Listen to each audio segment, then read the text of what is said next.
অনেকদিন ধরেই ভাইদের সাথে দেখা করার প্ল্যান ছিল, কিন্তু সময় হচ্ছিল না। আজ হুট করে ভাবলাম যেহেতু ছুটি আছে, দেরি না করে বেরিয়ে পড়া যাক। এরপর দেখতে দেখতে সবাই মিলে হাজির হয়ে গেলাম ইয়মচা ডিস্ট্রিক্টে। আর এটা হচ্ছে ধানমন্ডি নয়ের মিনাবাজারের ঠিক পাশে। আমরা আসার পর সিট পেতে তো প্রায় 1 ঘন্টা অপেক্ষা করতে হয়েছিল। জায়গাটা যে সত্যি জনপ্রিয় এটা আসার পরেই বুঝতে পারলাম। অবশেষে সিট পাওয়ার পর কোনো দেরি না করেই দিয়ে দিলাম অর্ডার।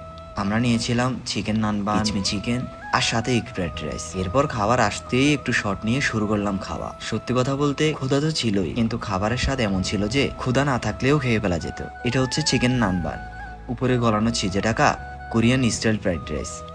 আর এটা হচ্ছে কিচমি চিকেন, হালকা স্পাইসি আর সাথে ছোট ছোট টুকরো টফু। আর এটা হচ্ছে এগ ফ্রাইড রাইস, সিম্পল কিন্তু ভীষণ টেস্টি। আসলে পুরো খাবারটাই ছিল একদম স্যাটিসফাইং, পরিবেশটাও ছিল আরামদায়ক, আর লোকজনের ভিড়ে একটা পজিটিভ এনভায়রনমেন্ট তৈরি হয়েছিল। তাই বলছি, যারা ধানমন্ডি সাইডে ভালো খাবার খুঁজছে ইয়মচা ডিস্ট্রিক্ট একবার ট্রাই করে দেখতে পারে। কিন্তু হ্যাঁ, যাওয়ার আগে মনে রাখবেন সিট পাওয়ার জন্য সময় হাতে নিয়ে বের হবেন।